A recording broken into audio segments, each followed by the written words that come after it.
gafe mini Yamusa Kamara ye alabo Yamusa Kamara mi ye ministre koroye ambe munumunu ko kelen dronke sorry Ibrahim Diallo alhamdulillah kaba ala kan be sababa damaron de wate ka sigi Yamusa Kamara ka livre ala kan be sababa amina ya rabbi dobi yere bulu ki wolom be clam ko ni jox ali ma fen dem kaba juta la d'accord ne yira ko ye ale de ka yala ka livre di ko be ga ka d'accord ambe bela jelen fo kasike foli ka kaba gafe min n'a bɔra Yamusa Kamara gafe yɛrɛ tɔgɔ présumé coupable ma part de vérité o ye gafe yɛrɛ tɔgɔ ye n bɛ se k'a fɔ Yamusa Kamara depuis a bɛ kaso la wagati min na Marikala an bɛ ka taa bɔ a ye gafe in sɛbɛnni daminɛ gafe in bɛ kuma jamana de kan kɛrɛnkɛrɛnnenya la maa damadɔ bɛ jamana ninnu kɔnɔ Mali kɔnɔ i n'a fɔ Bube n'a ɲɔgɔnnaw a ka kɛwale jamana kɔnɔ a da sera o ma livre in kɔnɔ a ma dogo a la a da sera an ka armée n'o ye an ka golo masiri tabaw olu bɛ minɛn minnu kɔnɔ ko minnu bɛ ka kɛ ka taa se kiri ma kiri yɛrɛ fɛnɛ bɛ bonnako min kan an b'an yɛrɛ ɲininka principe de la séparation du pouvoir min fɔlen bɛ démocratie fɛ ni i ye livre in kalan i b'a dɔn k'a fɔ da la fɔli de don mais a kɛli ye ko wɛrɛ ye donc livre in kɔnɔ kuma in a ye Yamusa yɛrɛ yira an na maa jumɛn don n'i ye livre in kalan i b'a ye k'a fɔ hali bi Mali kɔnɔ yan siya dɔw bɛ kaba u ka danbe u n'u ka hɔrɔnya u ma falen foyi den kelen na u ka diɲɛlatigɛ la olu bɛ jɔrɔ minnu bɛ u kɔ les héritiers u kɔmɔgɔw i t'a to de kuma ka n'i dun kuma tɛ n dun u kɔmɔgɔw u kana to c'est-à-dire kuma la kuma min n'a bɛ se k'u ɲugun u yɛrɛ la u mansaw ɲugun u yɛrɛ la donc a ye kuma in a ye a yɛrɛ fɔ livre in kɔnɔ Kamara maa jumɛn Mali kɔnɔ k'a yɛrɛ fɔ ni Ala sɔnna komi an tɛna janya i ko dakura damadɔ sinon n'an kun ye passion tɛ yen tiɲɛ de don Yusuf i ye livre ye cogo di Isa n ye livre ye cogo min n y'a ye comme tout autre livre ni maa y'i sigi k'i hakili jaga bɔ min kɛr'i la ko kɛ livre kɔnɔ n y'a bila o de hukumu kɔnɔna la maintenant ko ale b'a ka part de vérité ale ye cɛ min jate minɛ n'o ye peut-être a bɛ il fait allusion surtout à l'affaire Béret Rouge ni maa minnu sara n'a fɔra k'ale nɔ b'o la a y'a essayer k'a yɛrɛ jɛya ka o explication de di ensuite k'a fɔ complot min kɛra n'o complot in n'i y'a jate minɛ a bɛ mɔgɔ dɔw citer o complot in kɔnɔ k'olu de ye nin lase ale ma mais moi je pense que ni livre kɔni n'i ye livre sɛbɛn livre ye i diinɛ ni ŋaniya de don i b'i sigi k'o de sɛbɛn i ka sentiment tu mets tes sentiments dans un livre maintenant o sentiment in peut-être a bɛ se ka kɛ ale ye min fɔ o y'ale ta ye mais ni min ye tiɲɛ olu ka jan ɲɔgɔn na o parce que n'i y'a jate minɛ ni affaire min kɛra c'est-à-dire que jamana sérieux o sérieux ni nin ɲɔgɔn affaire kɛra ministre de la défense ministre concerné o kɔni kan ka problème sɔrɔ hali n'a sɔrɔ a ma k'a ɲɛna an y'a ye ni accident kɛra sogo sugu dɔ la ministre de transport a bɛ fɔ a ye k'a ka démissionner ni fɛn dɔ kɛra ministre de la sécurité ka démissionner donc moi je pense que ni nin kɛra i y'a signé o i m'a signé o a fɔra ko mɔgɔ dɔw de tununa o maa minnu tununa k'olu tɔgɔ kɛra liste dɔ la k'a fɔ k'olu bɛ kɔrɔyan fan fɛ k'a sɔrɔ olu tɛ yen o kɛra k'e de to ministre de la défense la franchement hali n'i taara i k'o 7,000 ji la franchement i tɛ se ka jɛ cogo si la donc o de la to ne ko n'i ye livre sɛbɛn i ye livre sɛbɛn ŋaniya de la k'a ka part de vérité k'a ka part de vérité donc an b'a bila o hukumu kɔnɔna la o ni tiɲɛ dɔn olu ka jan ɲɔgɔn na maintenant a bɛ mɔgɔ minnu fana accuser la moi je pense que donc n'i ye livre fana sɛbɛn a ma se i ka bɔ ka dɔw accuser k'a fɔ nin de sababu y'a to n ye nin kɛ tan nin de sababu y'a to ne minɛna nin de sababu moi je pense que olu on sort un peu du cadre un peu logique pour tomber dans la passion. C'est ce qu'il faut éviter. Et à analyser Issa, mais on est là pour ni plateau kelen Kenya, ni sigaro kelen na. Sumela siga blali kofe. Mo yana kunga boteli la wakati lango ka kuma ufoka chaya. Ka kutaka ngire dugu doni parce que alo kuma mo charo la. Ka kunga sebenike.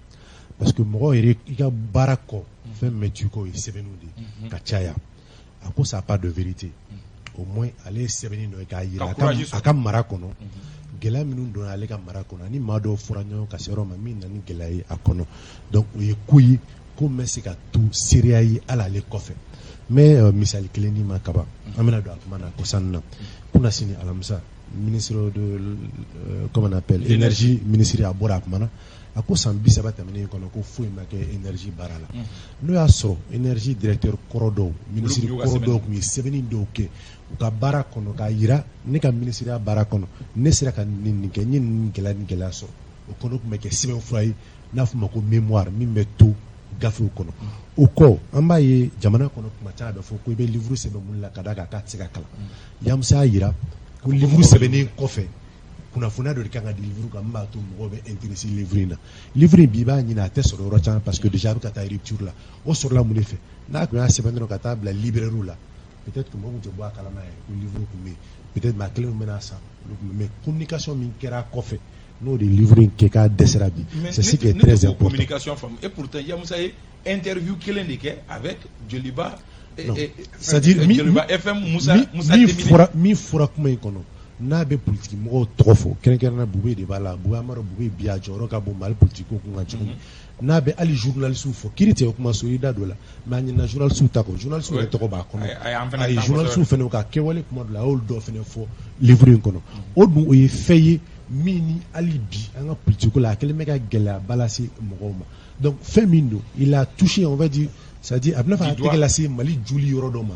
kiriko kun kan politiko sira kan kunnafonidiko sira kan min ni bɛɛ bɛ se k'i yɛrɛ retrouver a kɔnɔ donc ni baara kɛra o ye a ka ca Ala fɛ mɔgɔw bɛ girin bɛɛ bɛ fɛ k'a dɔn min fɔra ka d'a kan Yamusa je crois que interview bɛɛ lajɛlen minute 20 ni kɔ o de carila bɔlɔlɔ sanfɛ mais livre yɛrɛ ka ca kuma bɛɛ ma fɔ a kɔnɔ donc n'i y'a ta ka ca Ala fɛ i ka faamuya i b'o sɔrɔ a kɔnɔ Malik kaba an bɛ kuma n b'a fɔ Sori ye fɔlɔ k'a fɔ a ka kuma daminɛ komi a tɛna kɛ débat ye passion bɔ a ka kuma na parce que n'i ye tɔw ka analyse daminɛ bɛɛ kumana fɛn dɔ kan mais Sori tinsi mɔgɔ kelen kan livre kɔrɔ kumaw de fɛ n bɛ fɛ ka mun fɔ ka kɔni livre ɲɛ il y avait Actitocratie o fana ye kelen kɛ o fana tɛmɛna kɛ nin cogo la o fana bɔlen kɔfɛ il y a eu c'est possible au Mali avec Igor Diarra o fana ta kɛra nin cogo la rupture yɛrɛ kɛra fo ka demande kɛ ka demande sɛbɛn ka taa bila librairie la cogo min na ni impression dɔw kɛra mɔgɔw ka taa san o fana nin kɛ ni fana kɛra Yamusa ye mais mun de bɛna n'o Mali kɔnɔ kaba e bɛ se ka semaine ta ka kalo kelen ta k'i ka réflexion kɛ k'i ka recherche kɛ ka enquête kɛ ka investigation kɛ k'i article bɔ k'a publier i bɛ taa sɔrɔ mɔgɔ tɛ sɔrɔ mun b'a kalan mais i bɛ taa sɔrɔ contenu ɲɛnama b'a la mais mun b'a to maaw bɛ girin fɛn kan Mali kɔnɔ i bɛ sensation de k'a la c'est-à-dire ka a yira mɔgɔw la ka soit i bɛ dɔ gosi walima i bɛ fɛn dɔ kɛ fɛn b'a yira k'a fɔ a bɛ o de ka di maliyɛn tout ce qu'il faut pour que mɔgɔw ka se ka girin livre kan o de ka di maliyɛnw ye surtout a ka livre kɔnɔ a kumana mɔgɔ minnu kan bibi na ni kumana IBK kan i n'a fɔ an bɛ don min na ko bi transition kan ni kumana e tɔgɔma yɛrɛ ka Isa Kawujimi i ka fɛn o fɛn na hali ni tiɲɛ bɛ Isa Kawujimi bolo i b'a ye mɔgɔw bɛ intéressé a la ni kumana o kan dɔrɔn bif bɛɛ lajɛlen bɛ intéressé a la o ɲɔgɔnna kelen de don a kumana mɔgɔ dɔw kan bibi na ni kumana ni ye Ibrahim Boubacar Keita tɔgɔ fɔ i b'a ye maaw bɛ girin a kan ni ye Sumeli Bouye Mayiga tɔgɔ fɔ i b'a ye maaw bɛ girin a kan ni o n'a ɲɔgɔnna caman ni y'olu tɔgɔ fɔ mɔgɔw bɛ girin a kan parce que olu mɔgɔ ninnu filɛ nin ye i bɛ taa sɔrɔ dimi dɔ bɛ maliyɛnw yɔrɔ ka ɲɛsin o tigilamɔgɔ ma maliyɛn dɔw yɔrɔ ka ɲɛsin o tigilamɔgɔ raison pour laquelle mɔgɔw bɛ girin a kan sinon a ka livre a kumana bɛɛ lajɛlen kan ko Basɔrɔ y'a fɔ cogo min na a kumana secteur bɛɛ kan pratiquement non a ye caman fɔ a yɛrɛ ka kuma la yɔrɔ dɔ la a b'a fɔ k'a fɔ k'ale tun bɛ kaso la waati min na u nana fɔ ale ma ko k'ale bila ko parce que ko bana b'ale la k'ale tun t'a kalama a t'a ka banako kalama donc o kɔrɔ bɛɛ b'a yira c'est-à-dire a kumana fɛn dɔw kan a kumana justice kan a kumana karanpe a wagati kan juge min yɛrɛ tun bɛ yen nɔ en même temps a y'a ka livre bɔ k'a daminɛ transition waati la san'o ka coup d'état kɛra cogoya min na k'o ɲɛfɔ ka na fɛrɛrɛ fo ka na taa se ale don waati ma kaso la k'a bɔ kaso la sisan a bɛra kaso la komi a yɛrɛ b'a fɔ cogo min na parle de vérité parce que présumé coupable don sisan o libéré la ka se k'o ɲɛfɔ ale yɛrɛ sentiment min sɔrɔ surtout k'a fɔ a ka kuma kɔnɔna na livre bɛ sɛbɛn i bɛ livre sɛbɛn ni sentiment dɔ de e ye mun ye ani i ye mun mɛn ani mun kɛra i la donc je crois que a y'o de fɔ livre in kɔnɔna na en même temps an ka ye k'a fɔ dɔw b'a fɔ ko tiɲɛ bɛɛ b'a bolo mɔgɔ tɛ se ka fɔ k'i bɛ tiɲɛ bɛɛ di karisa ma n'i ma fan dɔ in fana lamɛn bon ni fan dɔ in fana ma kuma komi Basɔrɔ y'a fɔ cogo min na ale y'a ta sɛbɛn nin hali n'ale fatura sini ma sinikɛnɛ ma a bɛ yen tɔ ninnu fana t'a la n'olu fana m'u ta sɛbɛn n'olu fana ma bɔ k'u fana ta ɲɛfɔ parce que a y'o de fɔ u ka jɛɲɔgɔn na hali a ka kuma na a y'a fɔ k'a fɔ ko intervention don min na IBK nana k'a fɔ k'a tun bɛ fɛ ka cɛ décorer don min na k'ale ko IBK ma ko non k'an Faransikɛw ka journaliste fila in k'ale ko IBK ma non mais a yɛrɛ ka kuma fɔcogo la ale ni Bouye bɛɛ tun bɛ baara yɔrɔ kelen de la a wagati la i b'a ye k'a fɔ wagati dɔw la Bouye ka influence tun ka bon président yɔrɔ ka tɛmɛ ale kan donc a y'o bɛɛ lajɛlen fɔ a kɔnɔna na mais n'i ko k'i b'a o bɛɛ lajɛlen analyser a k'i n'a fɔ aw fila bɛ baara yɔrɔ kelen na mais ne ka influence sera ka bonya chef yɔrɔ ka tɛmɛ e ta kan o kɔrɔ b'a jira ne ka capacité intellectuelle bonya ne e ta ye Donc, en te do au détail, mais quand même, de toutes les façons, il y a ma part de vérité. Oui, il y a la vérité. Très bien. Capacité intellectuelle. Comment maintenant nous débat côté donc justement donc exemple drôle. Non, donc maintenant à Rokam. Kaba, tu te rappelles Modibo Keïta, le premier président du Mali, Kato Kasola, a eu Sebeni Chamamba de Ke, Kesu livre, Kesu Fakaïla, Sebeni, mais à Fatoule, à Sebeni Beladjele, à Kelemaï. Mais Mali Kabo Dingakono, Mali Kasrakurata, Ode Kumbakono. Vous savez pourquoi les gens se sont intéressés à ce livre-là? Ce n'est pas seulement parce qu'il a parlé ou touché à des secteurs qui intéressent la vie du Mali, mais un domaine sensible. Ni kuma ma fɔ a ka hali sini miliyari 1,250 ani 9 armée kaba mori in tunna cogo min na Boubé a ko mais est-ce que livre je n'ai pas fini Malik, je vous en prie, tu as parlé, je t'ai pas interrompu, tu me laisses parler. Est-ce que livre je vous en prie, sur cette tique kɛmɛ 5 kɛmɛ 6 o de taara feere 6000. Je vous en prie, non mais o de bɛ o kuma hali sini o sariya ma o tiɲɛ ma banque maliyɛnw ɲɛ kɔrɔ. Nous on a la curiosité concrètement. I bɛ hakɛ to. I bɛ hakɛ to. Ayi ma livre farafara. Non, n bɛ fɛ ka min f'i ɲɛna kaba. Hakɛ to sa, yɔrɔ in to yen. N b'a fɛ ka min fɔ nin yɔrɔ la tout simplement. Yan, fɛn dɔ de tolen bɛ dibi la maliyɛnw ma. Ni an bɛɛ lajɛlen diminen don. N'an b'a fɛ kiri ka bola ka cɛ ka banque an ka wari minnu taara ni surfacturation in na dun. Ayiwa Maliki il faut ka ori namara. En tout cas, ne bɛ kuma livre de kɔnɔ kaba. Ne bɛ kuma livre de kɔnɔ. An bɛ ka kuma livre de kan. An bɛ ka kuma livre de kan. Kaba, moi je suis libre de me penser. Milliards. Mɔgɔ min y'a wari dun, c'est le régime d'Ibrahim Boubacar Keïta. Sori o régime kelen de bɛ jusqu'à ce que mon frère, moi je suis pas à cela. Domaine min kɔnɔ ne hakilinata de fɔ kaba. Maliki kan to yen nka hakilina fɔ. Ne ma sisati kɛmɛ 6 in ne m'a fɔ livre kɔnɔ a bɛ livre kɔnɔ de. Mais o wari taara min? Boubé tɔgɔ fɔra o la k'ale de bɛ yen vérificateur ye dossier ka taa enquête kɛ ka taa sɔrɔ Boubé de ka papier b'o la o wari taara yɔrɔ jumɛn? Boubé ma wele ka ɲininka sariya na a ka sabali sa. Sinon Yamoussa y'a tiɲɛ fɔ de kama wa? On identifie les gens quand même. La vérité c'est ça. Yamoussa de y'a fɔ ne m'a fɔ. Yamoussa de y'a fɔ. Donc hali sini o tiɲɛ b'a ban bugi. A b'a fɛ an k'an da don o kan. Quelle passion? Tout kɔni fɛ min ye tiɲɛ ye o ye k'a fɔ livre in passion bonyana wa hali cadre baw ministres ne ye livre ɲini ka di ministre da ka ma n yɛrɛ b'o dɔn ministre kɔrɔw ni fɛnw ma ça veut dire que par de vérité dɔ b'a kɔnɔ livre b'i bolo wa Basaro ko k'a bɛ tila ka dɔ san mɔgɔ wɛrɛ ko k'u bɛ dɔ san ayiwa k'a feere wa k'a di k'a feere wa k'a di ayiwa an bɛ don an ka dossier ba kɔnɔna la min ye alamisa don calendrier bɔra k'a bi calendrier min ni a bɛ kalata ko fɔ maliyɛnw welelen don kalata bulon kɔnɔna la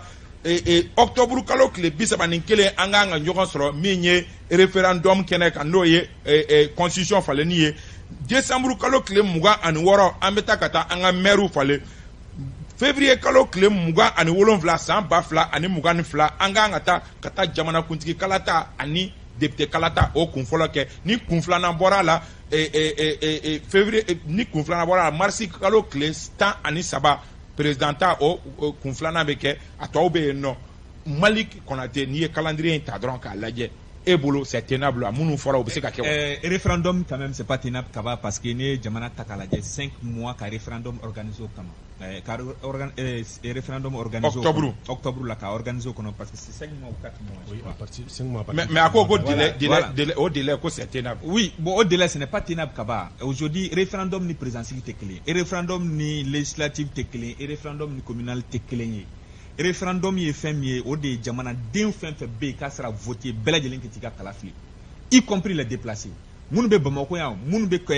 Mauritanie o minnu bɛ Algérie frontière kan minnu bɛ Niger frontière la minnu bɛ Burkina o bɛɛ lajɛlen même les Maliens de l'extérieur aujourd'hui on a vu Mali bɛ niveau min na bi ka na se fo Farabugu ka na se fo hali Bamako yan yɔrɔ caman de bɛ yen mun minɛnen don élection tɛ se ka kɛ yɔrɔ min na kaban an ye Farabugu de taa mɛn k'a fɔ ko Farabugu bɛ yen nɔ k'a fɔ ko occupé par les groupes armés mais les autres dugu caman de bɛ bi kaba a ma se ka bɛɛ ci o dugu caman de bɛ bi bi na administration sen tɛ se ka se armée sen tɛ se ka se wa n'i bɛ ka déplacer fɛnɛ jamana in kɔnɔ bi bi na ka taa centre kɔnɔna ka taa yɔrɔ la ka bɔ zone dɔ la ka taa zone dɔ la kaba armée danyɔrɔ dɔnnen don hali u yɛrɛ b'a f'i ɲɛna k'anw tɛ se ka tɛmɛ nin kan o bɛ yen olu b'o dɔn ɲɛmɔgɔ b'o dɔn anw population minnu bɛ yen k'a fɔ anw fɛnɛ bɛ taa an fɛnɛ b'o dɔn donc an tɛ se k'a fɔ ko référendum bɛ se k'o ko kɔnɔna parce que référendum ni président sigi n bɛ misaliya ta a bɛ se ka kɛ Mali bɛɛ ka voter Bamakɔ kana se ka voter o t'a dɔn ko président élection bɛ se ka annuler o mais ni Bamakɔ Mali bɛɛ votera ko Bamakɔ ma se ka o ko référendum o tɛ se ka kɛ o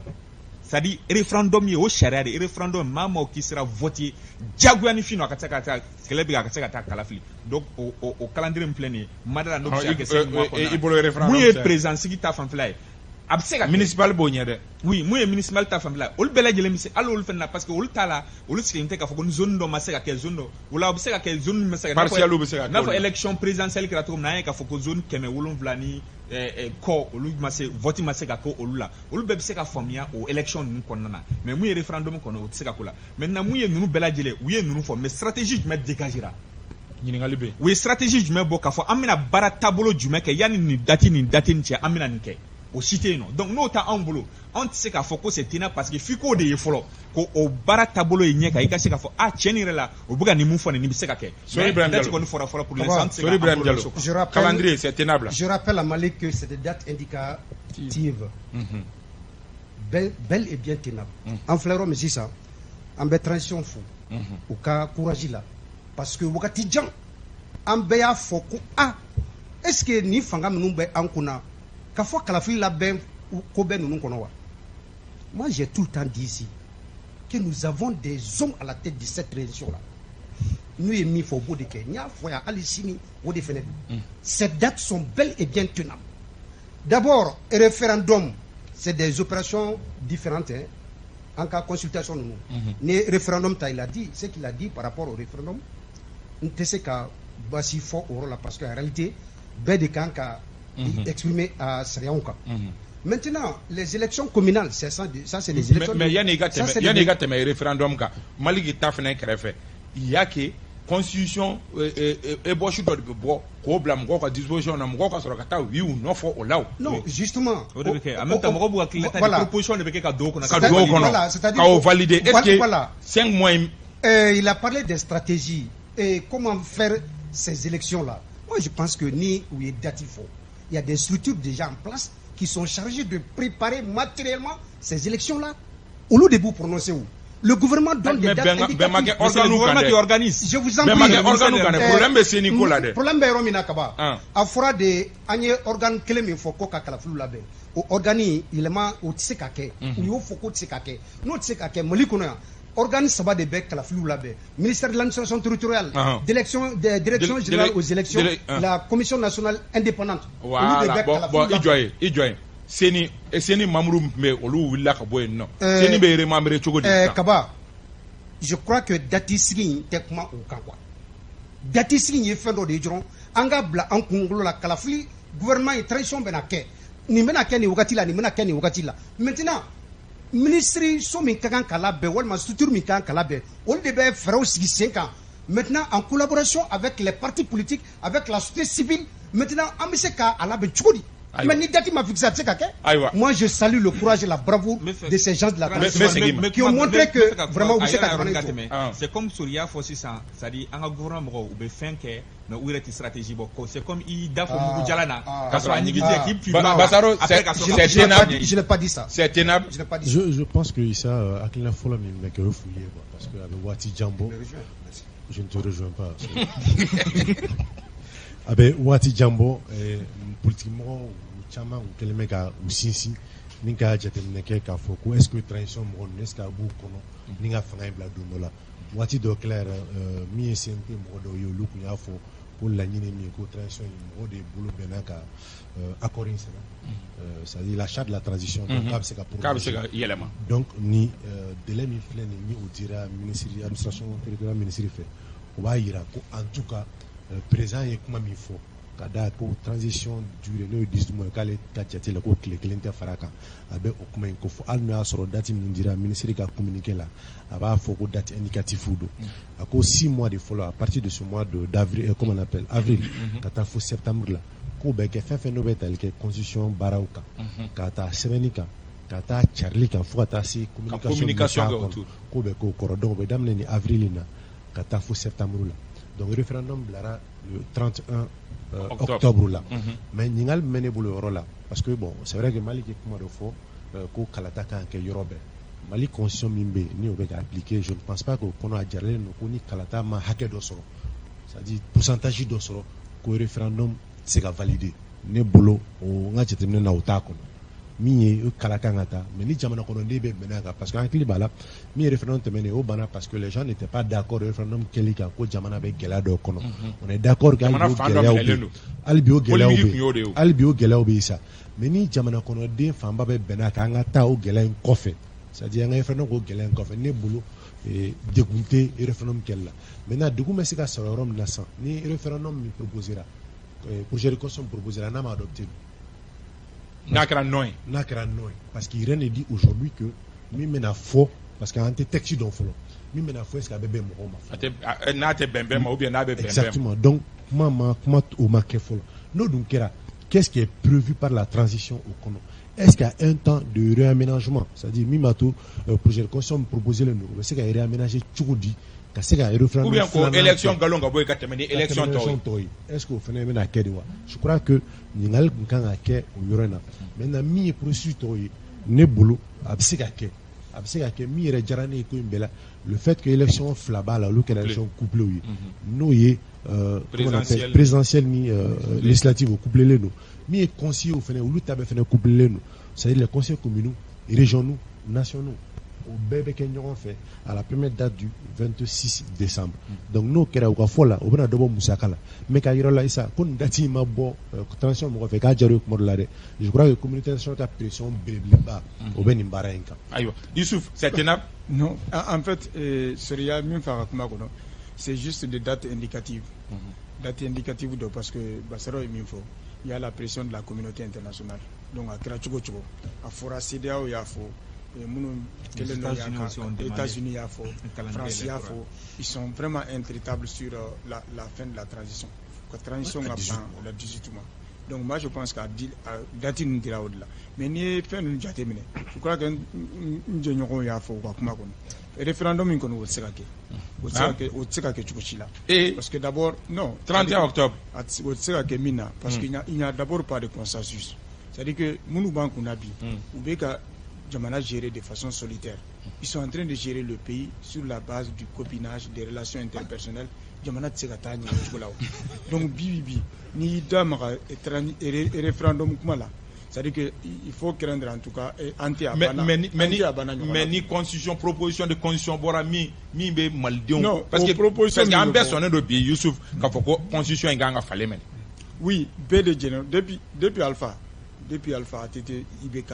tout le monde est convaincu que fɛnw bɛ constitution kɔnɔ olu kan ka changer mais a tɛ se ka changer nin cogo in na parce que ninnu ye min kɛ c'est-à-dire que u ye posture min ta u nalen o tɛ posture ɲuman ye min bɛ se k'u permis ka u ka laɲini ye min ye u ka se ka sabati o tɛ se ka kɛ d'abord n'aw ye fanga kɛ fanga diyara aw ye aw ye fanga k'aw yɛrɛ kɔrɔ kelen t'a ye aw se tuguni k'a fɔ minnu b'en face de vous qui sont vos interlocuteurs indispensables n'a y'olu bila à l'écart vous ne pouvez pas donc danayabaliya bɛ révision constitutionnelle tiɲɛ danayabaliya bɛ révision constitutionnelle tiɲɛ maintenant les autres élections peuvent avoir lieu bien sûr parce que bi a bɛ maliyɛn bɛɛ kunna k'an ka bɔ en fait maintenant nin transition in kɔnɔ parce que hali n'an ye san duuru di nin transition ma an bɛ réforme mun nɔfɛ an bɛ laɲini mun nɔfɛ olu si tɛ se ka sabati parce que tout simplement c'est des gens qui sont là olu tɛ c'est-à-dire que a caman ta tɛ jamana ko ye quoi donc aw yɛrɛ y'a jateminɛ k'a fɔ CNT membre dɔw ko k'olu mako tɛ nin date in na olu tɛna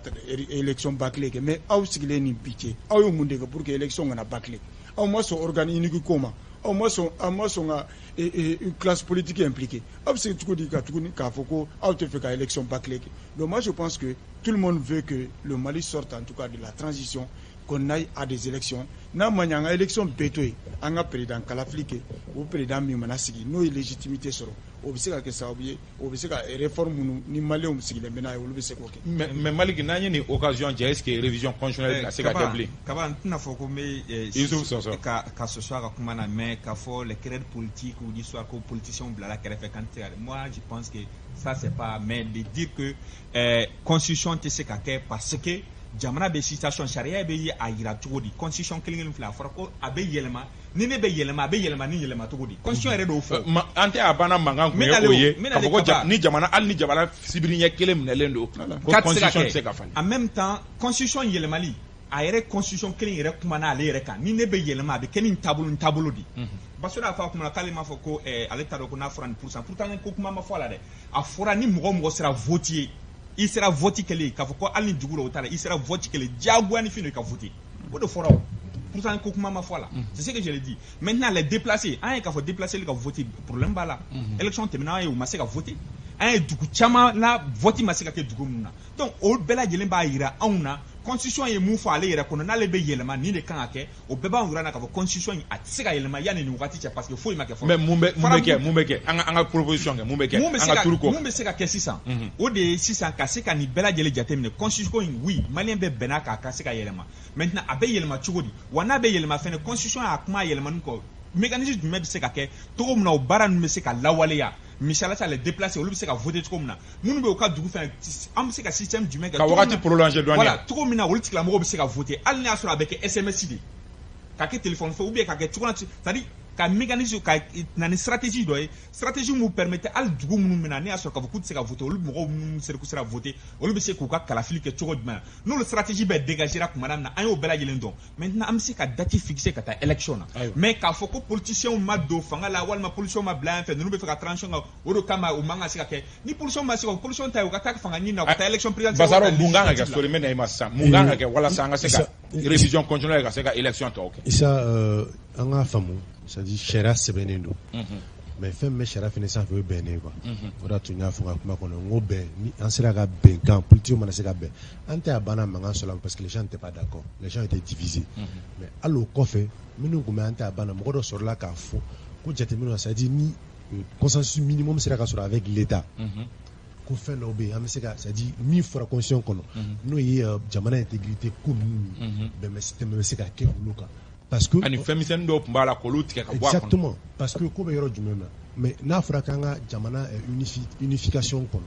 on va le faire d'ici combien d'années en fait c'est le temps aussi qui est un élément important donc min ka gɛlɛn ne bolo bi o ye mɔgɔ minnu bɛ fanga la qui est les autorités de la transition u ka ko suguya bɛɛ kɛ pour que ni politique mɔgɔw ka se ka bɛn u ni société civile ka se ka bɛn par rapport à ce qui est l'élément important qui est le projet de constitution. Parce que hali ni o ko dɔ don constitution in kɔnɔ min ni o tɛ bɛn jama fan kelen ma o dɔrɔn kama mɔgɔ bɛ se ka facteur dɔw ta k'olu kɛ critère ye parce que hali dɔ in na ko sɔrɔla o de fɛ président bɛ Sénat ma kilancɛ suganti ni ko dɔw donna a la qui ont été des facteurs déclenchants donc mɔgɔ b'u turu sariya kan parce que fɛn dɔ kɛra min ma bɛn mais ni unanimité sur la constitution yɛrɛ article la c'est vrai que c'est difficile de trouver l'unanimité mais ni jama fan caman sɔnna ka bɛn a kɔnɔko kan ne hakili la jamana kɔnɔdenw bɛ se ka fara ɲɔgɔn kan même ni gɛlɛya minnu bɛ yen qui est l'occupation de la fête mɔgɔ bɛ se ka tɛmɛ olu kan pour que an ka se ka taa min ye le plus important qui est la nation. Donc e bolo ni document bɔra o bɛ fɛn déterminer Sori Ibrahim Diallo mun kan ka kɛ bi pour que an ka révision constitutionnelle kɛ ka se ka taa tɔw la. Kaba min kan ka kɛ a dɔnnen don ka ban Alpha Umaru Konare a y'a essayer ka constitution yɛlɛma soma kama a ma se IBK y'a kɛ Ala ma hinɛ la Ala ma hinɛ la a ma se IBK kun bɛ laɲini kɔnɔ mais cette fois-ci laɲini min kelen don an maliyɛnw de yɛrɛ de y'a laɲini. Sori fana di sa. An maliyɛnw de y'a laɲini. Non mais an maliyɛnw de y'a laɲini. Kaba ka constitution yɛlɛma mais denin la dialogue national inclusif la conférence d'État national la a yira k'a fɔ constitution min votera depuis le 25 février 92. Mɔgɔw ko k'a yɛlɛma. Constitution min bɛ san 26 la bi. Réalité dɔw b'a kɔnɔ. Seulement que Denis n'était pas inclusif non plus. Yɛlɛma aw yɔrɔ ninnu to yen sa an yɛrɛ de an maliyɛnw de ko ka taa yɛlɛma. O tariku ma diya o tori. N bɛ misaliya fila d'i ma. A ye an ka président ka mandat ta dɔrɔn gɛlɛya bɛ o kɔnɔna la k'a fɔ ni coup d'état kɛra président la temps min kan ka kɛ pour que kalafili kala bɛɛ transition fɛ o wagati kan ka se wagati min na gɛlɛya b'o kɔnɔ kaba cour constitutionnelle. O tɛ se ka falen o parce que coup d'état ko kuma yɛrɛ tɛ constitution yɛrɛ kɔnɔ yɛrɛ. Ayi a bɛ falen durée min bɛ 41 jours. En cas de coup d'état k'o don constitution kɔnɔ. Kaba n'a ma don a kɔnɔ a ma ɲi o parce que an y'a ye jɔnko dɔ ta la. Coup d'état tɔgɔ la kuma min bɛ constitution kɔnɔ o dan ye k'a fɔ ko le coup d'état était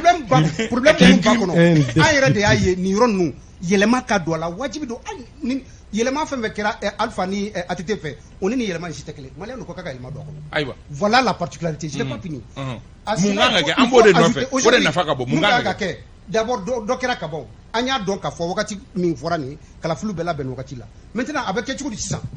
ka parti politique wele ka société civile wele yɛlɛma min n'an b'a fɛ k'a kɛ a labɛn cogo la structure minnu bɛna kalafiliw labɛn olu bɛna kɛ jɔn ni jɔn ye ɔ parti politique aw fɛnɛ pour que élection ka kɛ commission minnu bɛ sigi vote don ɔ assesseurs ni délégués ni partis ka représentants a bɛ kɛ cogo di kuma ka di u ma. A banna.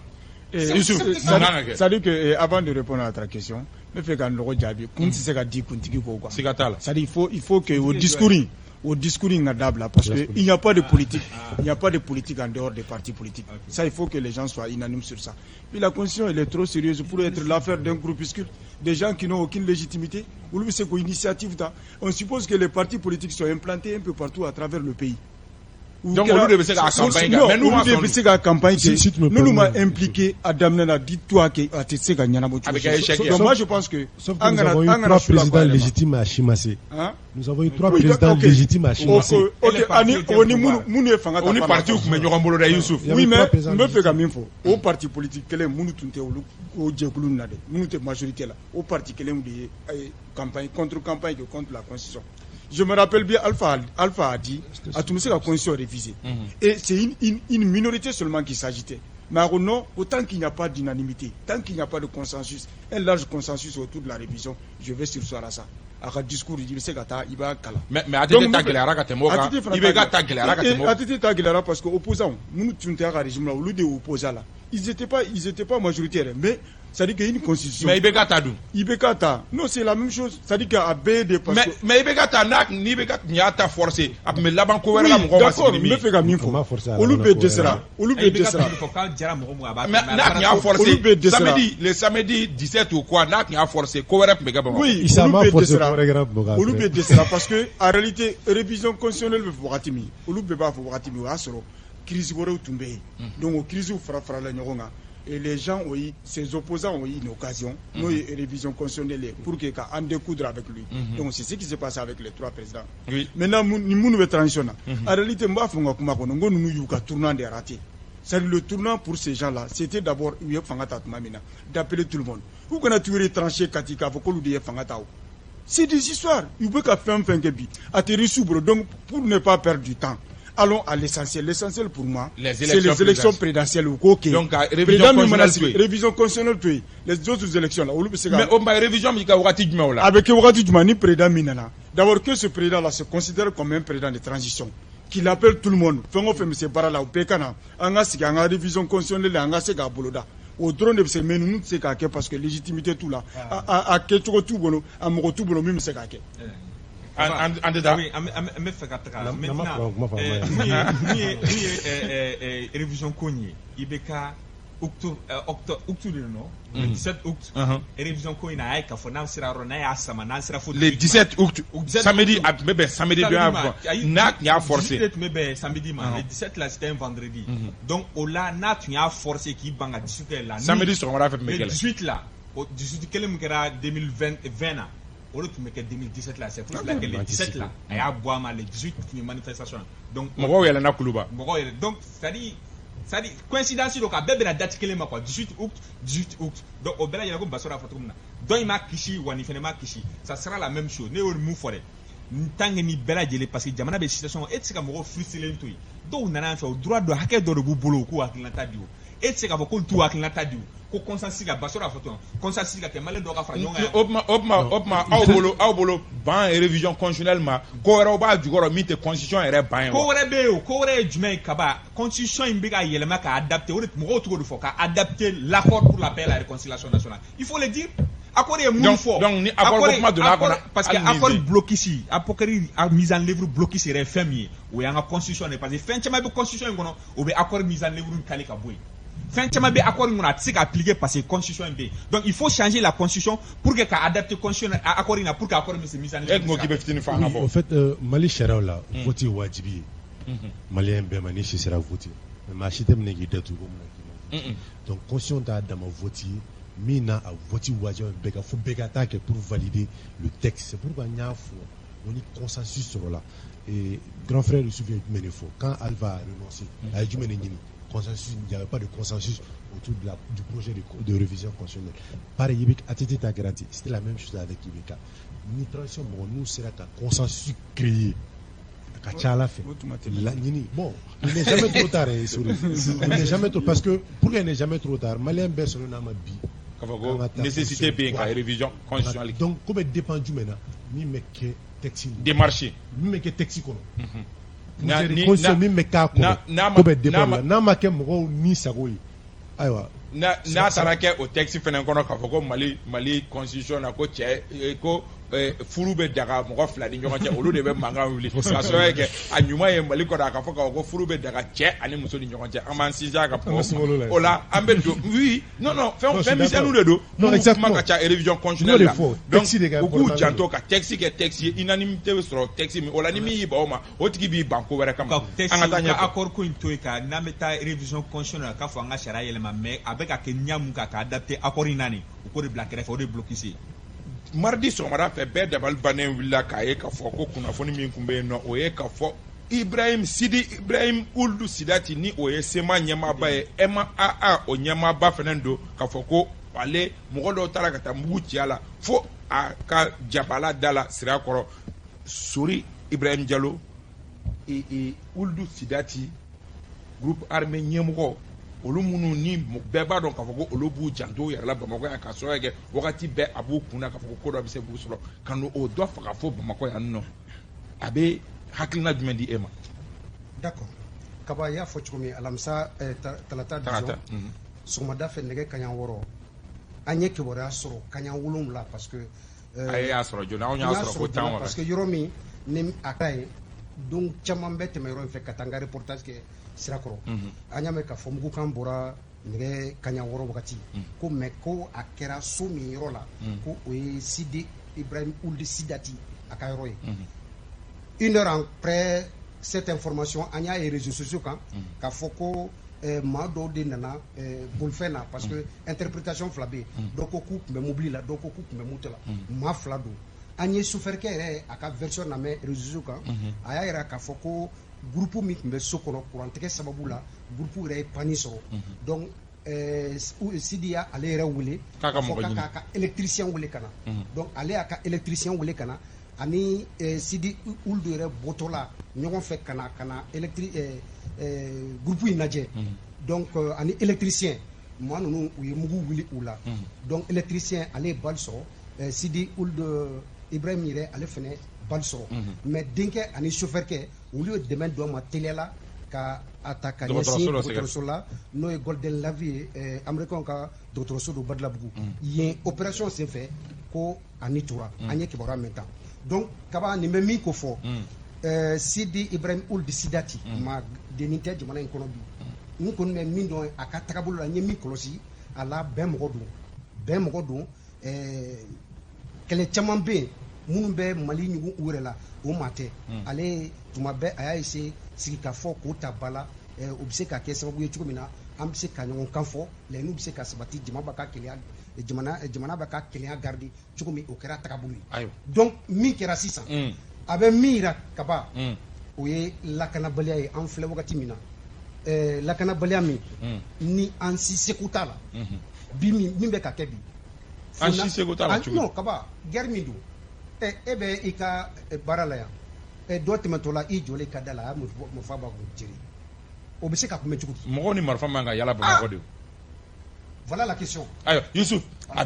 bɛ mun inspiré la bon d'abord n bɛ tasi bila kɛ ka se banbagatɔw ma amina yarabi ka dugawu k'a ye Ala ka yen fisaya ma ni ya amina yarabi franchement a ka saya in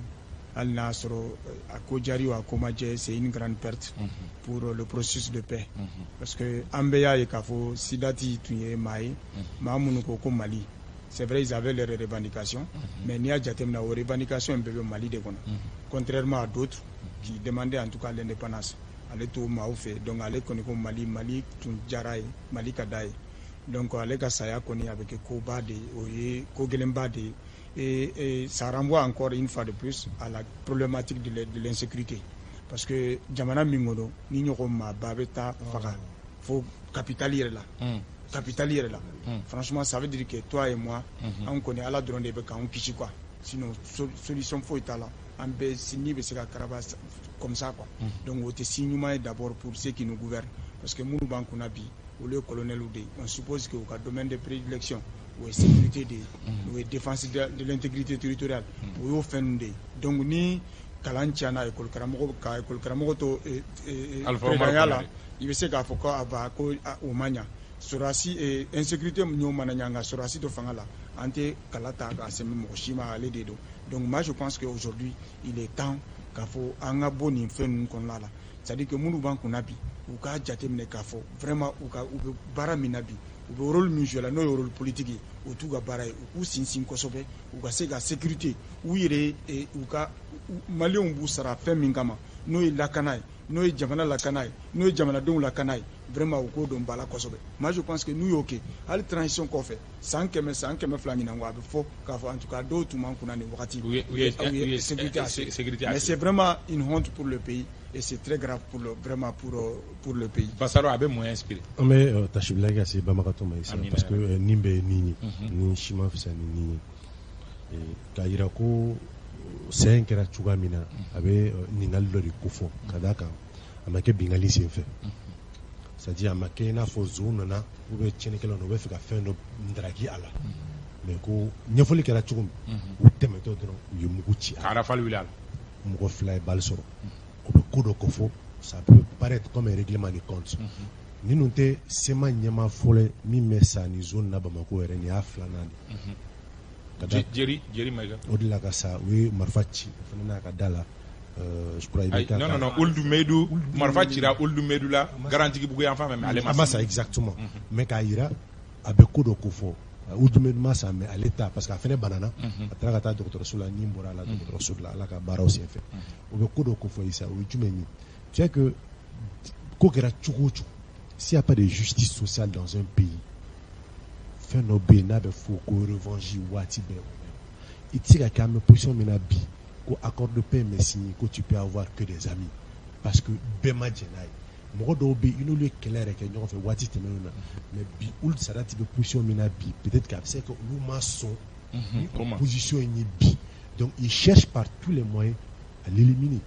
Youssouf ye jumɛn de fɔ il a dit que c'est quelqu'un qui a toujours voulu pour le Mali o sɔrɔla mun fɛ a bɛ dépend a yɛrɛ bɛ yɔrɔ kelen min na Berka de Tombouctou mara la il n'est pas comme dans la zone minnu bɛ ka indépendance yɛrɛ Kidal quartier et puis ML na mɔgɔ tɛ exactement MA de mɔgɔ de don or on sait tous que MA n'u ka fɛn bɛɛ accord in bɛɛ la ils ont toujours sympathisé c'est-à-dire pour le Mali u bɛ Mali jamana in fɛ donc n'i kɛra sema ɲɛma bi qui est un parti une grande partie par rapport à l'accord d'Alger n'i kɛra o ɲɛma bi e bɛ bɛn ɲini na forcément i bɛ jugu sɔrɔ i yɛrɛ la minnu b'a ɲini ka e boyi walasa olu ka laɲini min ye o bɛ se ka sabati cogoya min na. Ayiwa Malik. Bon kaba an bɛ dugawu don k'a ye komi an y'a fɔ cogo min na ni bɛɛ lajɛlen ni hali ni maa dɔw ko k'a fɔ ko rebelle don ko dugawu don man kan k'a ye i jugu hali n'a sara hali ni i ennemi n'a fatura ou bien ni ko y'a sɔrɔ i man ka ko gɛlɛn ta k'a ɲɛsin a tigi la i bɛ dugawu don k'a ye fɛn min kɛ o b'a ni ala cɛla la donc an bɛ dugawu k'a ye ala k'a hinɛ ka da yɔrɔ suma. mun ye Ould Sadati ta ye parce que n'i y'a jateminɛ mɔgɔ minnu bɛɛ lajɛlen da bɛn n'o kan autorité malienne ka taa fara communauté internationale même les groupes armés bɛɛ lajɛlen b'a yira k'a fɔ mɔgɔ min tun don il était attaché vraiment à la paix et la cohésion sociale de vivre ensemble o de ye maa ye maa min tun bɛ c'est à dire a tun Mali ka bɛn ni kelenya ka d'a ye o tun ka d'a ye i b'a ye k'a fɔ mɔgɔ min tun don hali anw journalistes ni mɔgɔ jɔra la wagati o wagati i bɛ taa sɔrɔ journalistes caman bɛ yen nɔ mɔgɔ min kɔni tun y'a ɲini k'a fɔ k'i bɛ fɛ ka rencontre kɛ n'a ye ka se ka interview kɛ n'a ye i b'a ye il était facile. mais écoute tu t'as fait ouais tout à fait mais parce que au bɛɛ sɔrɔla mun fɛ mɔgɔ min tun il était prudent a tun tɛ se ka so yira bɛɛ la n'i ye interview demandé a fɛ so a bɛ taa n'i ye kulu sanfɛ crèche la Badalabu walima a bɛ taa n'i ye restaurant dɔ la walima a bɛ taa n'i ye hôtel dɔ la walima a kɔni bɛ taa quartier dɔ la quartier mun na Onomo tun y'a ka yɔrɔ ye Onomo tun ka d'a ye ka mɔgɔ invité a bɛ taa n'i ye quartier la quartier mun na ne y'a sɔrɔ a yɛrɛ kɛ da to ye o bɛɛ tun ye min ye prudence ye ka se k'a yɛrɛ kɛ yɔrɔ ka se k'o dogo ka se k'a yɛrɛ lakana en même temps mɔgɔ caman fana b'a fɔ ko maa min don ko a ye maaw faga ale ye wagati min na MLA ninnu ni Asiya ninnu fɛn ninnu tun bɛ Kidali yan fanw fɛ ka taa Gawo yan fan ninnu fɛ ka na Menaka ninnu na olu ye fagali min kɛ olu ka groupe tun t'o la o wagati MLA ni mɔgɔ hakili b'a la MLA cira 2 de kelen o taara plateforme fɛ kelen dɔ o farala waati min na sema kan waati min na n'u bɛ ka taa Algérie n'u ye n'a fɔra coordination des mouvements de l'Azawad olu fankelen farala kan o fankelen min taara fara kan o kɛra olu Sidati olu kosɔn olu taara négociation na en même temps k'a fɔ mɔgɔw ɲɛna fɛnɛ waati min na Tombouctou tun fɛnkelen n'an ka administration tun bɔra yen armée tun bɔra yen waati min na olu Sidati ninnu ka groupe comme Basoro a fɔ cogo min n'u tun bɛ bɛr olu de tun kɛlen ka se ka Tombouctou ka se k'a lakana n'o ka se k'a lakana n'o ye MA mɔgɔ ye donc groupe mouvement des arabes de l'Azawad donc olu mun filɛ nin ye sisan bien vrai que a bɛ bibi na a bɛ groupes armés ɲɛmɔgɔya la mais k'a fɔ fo ka taa se yɔrɔ dɔ ma ka se k'a bɔ Malien na mɔgɔ min kɔni tun don Mali tun ka da enseignant de formation an minnu tun bɛ taa interviewer ancien maire an minnu tun bɛ gɛrɛ a la ka se k'a ɲininka fɛnw na an b'a dɔn fɔ mɔgɔ min tun don il était attaché au c'est-à-dire Mali ko tun ka bɔ a ma mais a yɛrɛ ka kuma na ka interview dɔ la a b'a fɔ ko ennemi min bɛ dugu ma c'est-à-dire i tɛ marifa ci la o t'o tigilamɔgɔ kɛrɛ i b'o dɛmɛ dɔ ka wuli c'est-à-dire ale ka bɛn comme Basoro y'a fɔ cogo min na a bɛ se ka kɛ règlement de compte parce que o kumakan de bɛ sen na ko règlement de compte u yɛrɛ dama ɲɔgɔn cɛ mais anw tɛ se k'o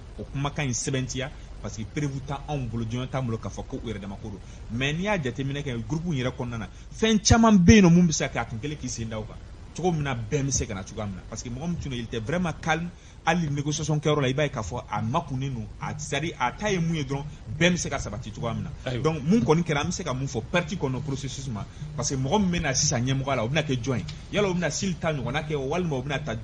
position wɛrɛ ta wa ka fari kura wɛrɛ ta wa an kɔni t'o dɔn fɔlɔ mais quand même mɔgɔ min kɔni fatura nin mɔgɔ min tun don n'i y'a sɔrɔ Mali ka bɛn ni keleya ko tun ka bɔ a yɔrɔ miniti 5 kɔnɔ an bɛ an nɛn don kurantigɛ ko ni ɲɔgɔn cɛ k'a sɔrɔ kɛ wagati korona kosɛbɛ an ye fɛn o fɛn fɔ olu Sidati ma an bɛ Ala deli Ala ka lahara sɔn suma ye a y'an kɔn kiti min na Ala k'o nɔgɔya ye an n'a bɛna taa jɛ min ma Ala k'o nɔgɔya an bɛɛ lajɛlen ye an b'a dɔn k'a fɔ gɛlɛyaba san o san avril mars ni avril ka taa bila fo mois de juin la olu ni ɲɔgɔn cɛ laada kologirin dɔ bɛ Mali kɔnɔ o ye kurantigɛ ye ɲinan ma échappé o la hali n'o y'a sɔrɔ ɲinan ta bɛnna sunkalo ma ani funteniba ma o bɛɛ la ta don o don Bamakɔ quartier kɔnɔ i bɛ maaw de kulekan mɛn ko kuran tigɛra u ka yɔrɔ la d'abord tour de table fɔlɔ Yusuf a bɛ faamu cogo di anw ka jamana ɲɔgɔn na san 20 ko ni kelen san o san an bɛ segin a bɛ faamu cogo di Isa i ka ɲininkali diyara n ye en fait n bɛ segin dɔɔnin kɔfɛ k'a kɛ ni cɛ in ka livre ye Yamusa ka livre ye quand il a essayé de se dédouaner k'a parler Saint-Denis na donc tu as vu que normalement si on était dans un état sérieux ni ministre in tun kan ka limogé de depuis kunu a tun ka décret kan ka abrogé de quoi décret de nomination parce que d'abord il a passé à côté cogo di c'est-à-dire que ale explication min di j'aurais quand même compris que directeur de l'EDEM ou bien mɔgɔ wɛrɛ ka se ka bɔ ka taa u ni charbon kɛ mais yɛrɛ de bɛ na mɔgɔw bɛ face à une situation grave il faut 2300 milliards pour que énergie ko ka se ka ko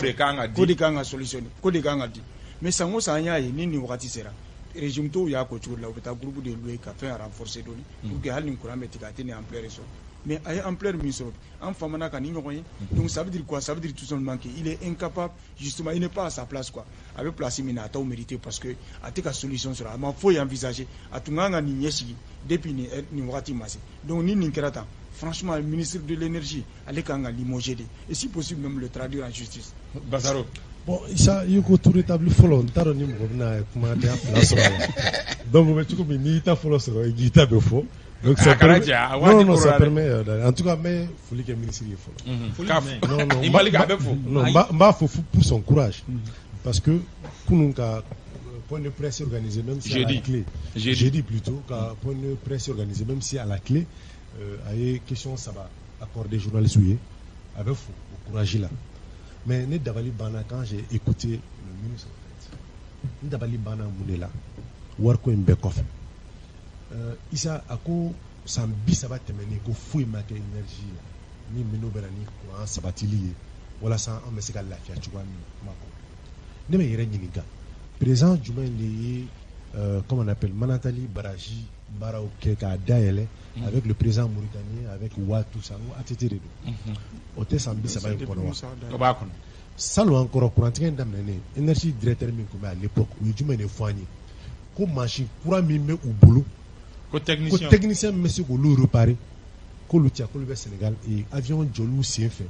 ko tissé kana coronavirus avion tissé kana machine courant mino no be ni Sénégal o ganga no dépanner o saninga tia Sambi ça va ya ayi isa ebe nasira mi fait no yi canal sirai Salon, barrage pour renforcer le barrage point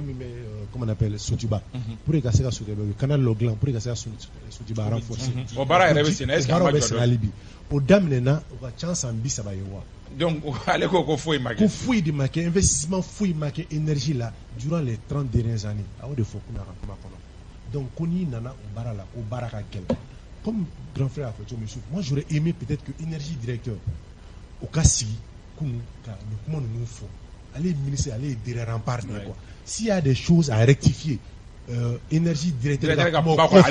allez même beaucoup rectifier. Maintenant les fins fait que nous tiens rectification fouchito là tout ça. On dit problème. Bon gagner qu'on comment on est tenda là parce que mal là ni gagner comment faut qu'il be karsa ko.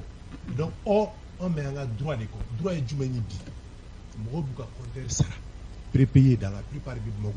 moi me prépayé en tant que c'est-à-dire ménage ou l'ori kacham moi buka prépayé ça ka wardika ko ils n'ont pas le courant communiquer avec la circuler dongo or be courant tike ka so mo te boa kala ma isa. Donc la question qu'on se pose c'est que John ne va gora to nya fanga kuma kono nte jigi ministre là ni ministre koro ou be énergie directeur koro lolu ko ka mémoire ke ou ka gestion kono ye bara minunke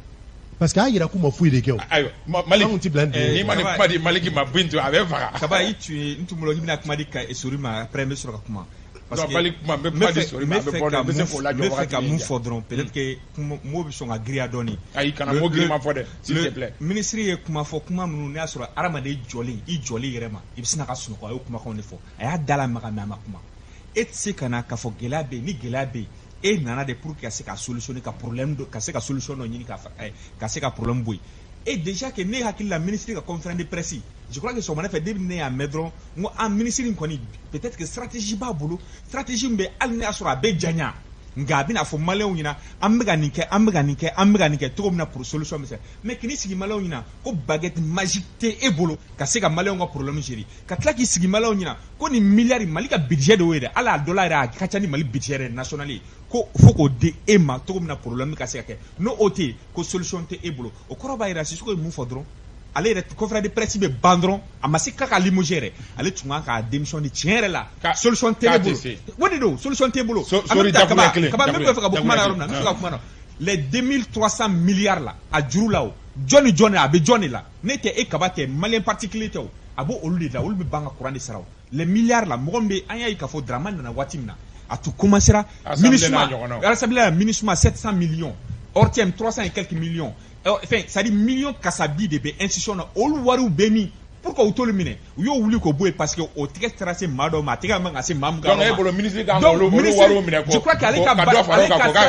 ka stratégie de tumbi atunga na stratégie de kasika lit au mun flene warim jurumbe na to ko stratégie fo mo ina en même temps période jume ko na ale bi se ka bara jume ga to ko na problème bi se ka boy ka ba ne hakila ni kuma kaina anga se amesiga ama dovera so Ibrahim Diallo dakunya damadono ala kaba amesiga na ama dovera. Moi je salue la sortie du ministre. Voilà. Très courageux. Ok. Aye minke. Très sincèrement à kanka fola parce que kadon ko ben kun kanka bo ka tiafo. Ayo o tiadike. A ministre fo ka tiala. Ayo. Mais problème be romina kaba c'est très simple. Maliki da sira roduma. Ni kewala mbele miri digi Dramane Coulibaly de la. Mbeda worola. Mais tout simplement en kadon tous ces problèmes aujourd'hui le ministre a phrasé mi fo na digira Maliki la. Na digira Basoro la. C'est une réalité. Chaque année, mais est-ce que tu as incapacité qu'on fait? Kaba, non, j'arrive. Sans ou sans ni wagati kelena, ambe bini gelea kono. Pendant toutes ces années-là, ni wagati kelena ni problème bana. Pendant combien d'années le Mali existe? Donc ils n'ont rien prévu. Je n'ai pas fini. Lui aussi, il n'a rien prévu. Non, je n'ai pas fini. Non, je n'ai pas fini. Kaba, moi je vais dire tout simplement. Aïmifo, c'est une réalité. Tous ces prédécesseurs-là, où est Mouneke pour qu'on évite ces problèmes-là? Chaque année, la demande elle est grande. Elle est grande. Mais Mouneke là, ils n'ont rien fait. Ils n'ont rien fait. Il